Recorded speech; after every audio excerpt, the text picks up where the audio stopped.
بسم اللہ الرحمن الرحیم۔ صرف 5 منٹ کا مدرسہ قرآن و حدیث کی روشنی میں۔ نمبر 1، اسلامی تاریخ۔ اصحاب الاخدود یعنی خندق والے۔ ملک شام اور حجاز کے درمیان نجران نامی ایک بستی تھی جس کا بادشاہ اور پوری قوم بت پرست تھی۔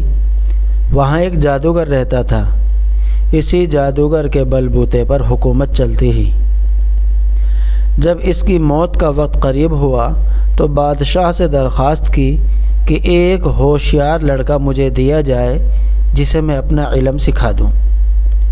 چنانچہ بادشاہ نے عبداللہ بن تامر نامی لڑکا دیا جو جادو سیکھنے لگا۔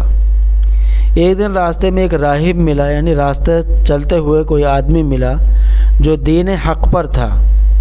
اس کے ہاتھ پر خفیہ طور پر ایمان قبول کر کے دین حق کی تبلیغ شروع کر دی اور لوگ ایمان میں داخل ہونے لگے۔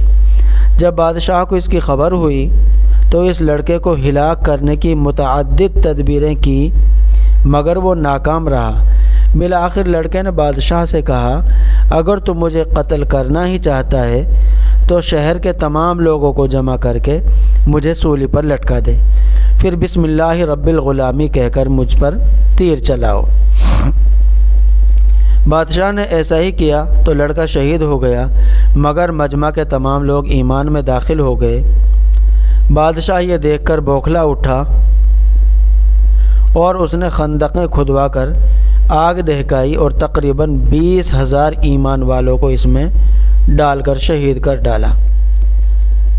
سورہ بروج میں اس واقعے کو بیان کیا گیا ہے۔ نمبر 2، اللہ کی قدرت۔ نمک۔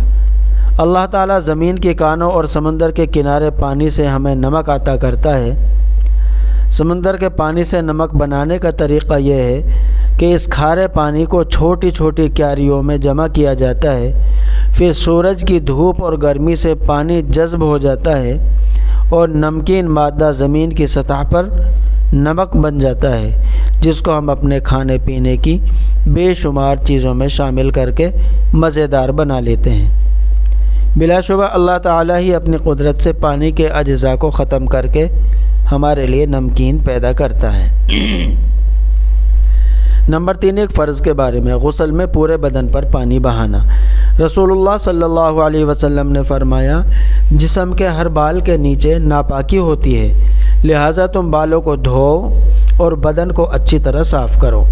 فائدہ: غسل میں پورے بدن پر پانی پہنچانا فرض ہے، اس لیے خصوصاً سر کے بالوں، داڑھی وغیرہ کی جڑ میں پانی پہنچانا چاہیے اور عورتوں کو اپنے بال کھول کر غسل کرنا چاہیے تاکہ پانی بالوں کی جڑوں میں پہنچ جائے۔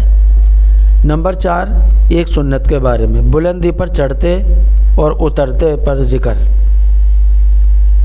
اونچائی پر چڑھتے ہوئے یا نیچے اترتے ہوئے ذکر۔ رسول اللہ صلی اللہ علیہ وسلم اور آپ کے لشکر کے لوگ جب بلندی پر چڑھتے تو تکبیر اللہ اکبر اور جب نیچے اترتے تو تسبیح سبحان اللہ پڑھتے۔ نمبر 5، ایک اہم عمل کی فضیلت۔ اپنے اہل و عیال پر خرچ کرنا۔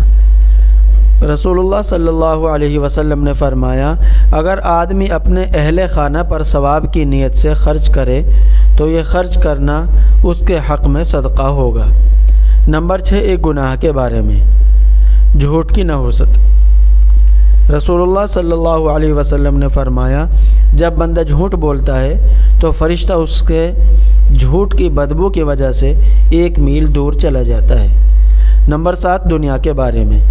دنیا سے بے رغبتی کا فائدہ۔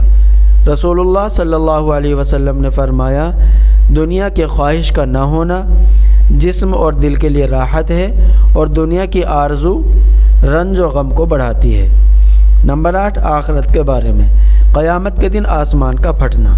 قرآن میں اللہ تعالیٰ فرماتا ہے، جس دن قیامت قائم ہوگی اس دن آسمان پھٹ کر بالکل کمزور ہو جائے گا اور فرشتے آسمان کے کناروں پر آ جائیں گے اور تمہارے رب کے عرش کو اس دن 8 فرشتے اٹھائے ہوئے ہوں گے۔ اس دن تم پیش کیے جاؤ گے تو تمہاری کوئی بات چھپی ہوئی نہیں رہ سکے گی۔ نمبر 9، طب نبوی سے علاج۔ کھڑے ہو کر پانی پینا مضر ہے، یعنی نقصان دہ ہے۔ رسول اللہ صلی اللہ علیہ وسلم نے کھڑے ہو کر پانی پینے سے منع فرمایا ہے۔ فائدہ: کھڑے ہو کر پانی پینا معدے کو نقصان پہنچاتا ہے، اس لیے اس سے بچنا چاہیے۔ نمبر 10، قرآن کی نصیحت۔ قرآن میں اللہ تعالیٰ فرماتا ہے، اے ایمان والو، تم آپس میں ایک دوسرے کے مال کو ناحق طریقے سے مت کھاؤ، مگر جو مال آپس کی رضامندی سے کی ہوئی خرید و فروخت سے حاصل ہو تو اس کو کھانے میں کوئی حرج نہیں۔ اللہ تعالیٰ عمل کرنے کی توفیق عطا فرمائے، آمین۔